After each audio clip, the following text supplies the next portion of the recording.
Hello বন্ধুরা, good morning. তোমরা সবাই কেমন আছো? আশা করি খুব খুব খুব ভালো আছো। আমরা একদম ভালো নেই বন্ধুরা। তো একটা ব্যাড নিউজ আছে। সকালবেলা পিন্টুদাকে নিয়ে ডাক্তারখানায় গেছি। তো ডাক্তারখানা থেকে আসার পর দেখি বাড়িতে চুরি হয়ে গেছে। তো আমাদের সাথে যা যাচ্ছে, যা হচ্ছে না, সে আর বলার মতো না। একটার পর একটা ক্ষতি হয়েই যাচ্ছে। এটার বন্ধ হচ্ছেই না। খালি পয়সা শ্রাদ্ধ, পয়সা বেরিয়ে যাচ্ছে, টাকা পয়সা অনবরত বেরিয়ে যাচ্ছে। তো বন্ধুরা চলো তোমাদেরকে সব খুলে বলি ব্যাপারটা। সকালবেলায় গিয়েছিলাম পিন্টুদাকে নিয়ে ডাক্তারখানায়। কালকে রাতেই নাম লিখিয়েছিলাম। পিন্টুদার শরীরটা একটু খারাপ করছে কদিন ধরে, তো প্রেশার টেশার বেড়ে গেছে। তো সেই জন্যই আর কি নিয়ে গেছিলাম পিন্টুদাকে ডাক্তারখানায়। ডাক্তার দেখিয়ে বাড়ি আসছি। তো তখন দেখি আমাদের বাড়ির গলিটার মধ্যে একটা ছেলে বেরিয়ে যাচ্ছে। তো আমি আবার হাঁ করে ছেলেটার দিকে দেখলাম। একটা চাপদাড়ি, মানে ছেলেটা রোগা করে গালে চাপদাড়ি আছে। পিন্টুদাও হাঁ করে দেখছে ছেলেটাকে, যে কি জানি কাদের ঘরে গেছে। আমরা তো আর একা থাকি না বাড়িতে, আমাদের বাড়িতে 6-7টা ফ্যামিলি আছে।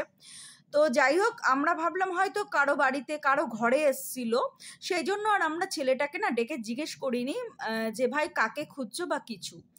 তো যাই হোক বন্ধুরা, তো আমরা চলে এসেছি, বাড়িতে চলে এসে আমি রান্না বান্না বসিয়ে দিয়েছি। আর পিন্টুদা চা টা খেয়ে বাজারে চলে গেছিলো। তো বাজার থেকে নিয়ে এসছে দেখো এই যে বড় সাইজের একটা ইলিশ মাছ। তো মেয়ে কয়দিন ধরে বায়না করছিল পেটে ডিম ভরা ইলিশ মাছ খাবে, আর আমিও একটু বায়না করছিলাম। তো সেই জন্য আর কি পিন্টুদা নিয়ে আসছে। তো চলো ঢালি ইলিশ মাছটা দেখো, তারপরে বলছি। আগে গুড নিউজটা দেখো, মানে ভালো খবরটা আগে দেখে নাও, তারপর খারাপ খবরটা বলছি। তো এই যে দেখো ইলিশ মাছ এনেছে পিন্টুদা। তো ইলিশ মাছগুলো এখন আমি আস্তে আস্তে ধুয়ে রেখে দেবো, কেননা কালকে আমি করবো একটা সর্ষে বাটা দিয়ে। আর আজকে একটু কচুর মানে গাটি কচু দিয়ে একটু পাতলা করে আমার আর পিন্টুদার জন্য একটু করব। আর মেয়ে আজকে ইলিশ মাছ খাবে না, মেয়ে খাবে হচ্ছে মানে ডিমের পোচ, সেটা খাওয়ার সময় করে দেবো। তো চলো মাছগুলো ভালো করে ধুয়ে নুন মাখিয়ে নিয়েছি। তো ইলিশ মাছের মাথাটা রেখে দেবো, ওটা দিয়ে কচুর শাক হবে।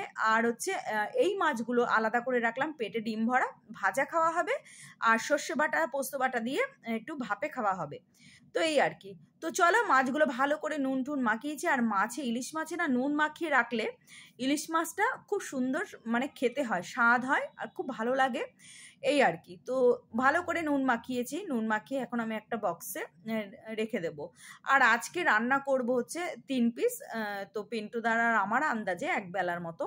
তো চলো বক্সে ভরে দিই মাছগুলো। তো এই যে মাছগুলো ভরে দিয়েছি, একটা পেটের থেকে ডিম খুলে গেছে, ডিমটা এর মধ্যেই আছে, খুলে গেছে। তো চলো বক্সটা এবার ফ্রিজে রেখে দিই, কালকে সর্ষে বাটা দিয়ে করবো আর 2 পিস ভাজবো। তো বন্ধুরা দেখো, আর এখানে নিয়ে নিয়েছি 3 পিস মাছ, এই যে আমার আর পিন্টুদার আন্দাজে। তো এটা হচ্ছে গাটি কচু দিয়ে করব, আলু দেবো না, গাটি কচু দিয়ে করব। তো ভীষণ ভালো লাগে আমার গাটি কচু দিয়ে মানে মাছের ঝোল খেতে, যে কোনো মাছের ঝোল খেতে ভীষণ ভালো লাগে। তো চলো জিরে ফোড়ন দিয়ে গাটি কচুটা একটু ভাজা ভাজা করে, তারপরে দেখো নুন হলুদ একটু সামান্য মিষ্টি সমস্ত কিছু দিয়ে দিয়েছি। দিয়ে তারপরে দেখো এই যে গাটি কচুটা সিদ্ধ হয়ে গেছে। তো এখন একটু ফুটাচ্ছি, তারপরে গিয়ে মাছটা ঢেলে দেবো। এই যে দেখো ঢেলে দিয়েছি। তারপরে একটু ভাজা জিরের গুঁড়ো দিয়ে দেবো, অনেকে কাঁচা জিরে দিয়েও খায়। তো আমরা আবার একটু মাছের ঝোলে ভাজা জিরেটা বেশি খাই, তো সেই জন্য আর কি ভাজা জিরের গুঁড়ো দিয়ে করছি হচ্ছে ইলিশ মাছ। তো চলো বলি তোমাদের, গল্প করি, মানে এবার খারাপ কথাটা বলি। তো বন্ধুরা, আমরা যখন বাড়িতে ঢুকছি ছেলেটাকে দেখলাম, ছেলেটাকে দেখে আমরা ওপরে উঠে গেছি। তো আমি আবার পিন্টুদাকে বললাম যে হ্যাঁ গো ছেলেটা কে। পিন্টুদা বলে কি জানে, আমাকে তো খুঁজতে আসলে, আমাকে দেখলে তো আমার সাথে কথা বলবে, আমি তো চিনতে পারলাম না ছেলেটাকে, আর আমাকে যদি দরকার হয় তাহলে আমার সাথে কথা হবে, তো আমাদেরকে মনে হয় না খুঁজতে এসছে। তো যাই হোক এইসব ভেবে আমরা ওপরে উঠে এসেছি। তো উঠে আমি রান্নাবান্না করছি, আর তারপরে পিন্টুদা বাজার থেকে মাছ টাছ নিয়ে এসছে। তো তারপরে খাওয়া দাওয়া করে পিন্টুদা চলে গেছে। তো রান্না করতে করতে হঠাৎ করে আমার শাশুড়ি মা চিৎকার করছে, রোশনি রোশনি রোশনি করে। তো প্রায় 1 ঘন্টা পর এরকম চিৎকার করছে। তো রোশনি আমি সবাই দৌড়ে গেছে, বলছে কী হয়েছে? তো বলছে আমার ফোন দেখেছিস রোশনি, আমার ফোন দেখেছিস?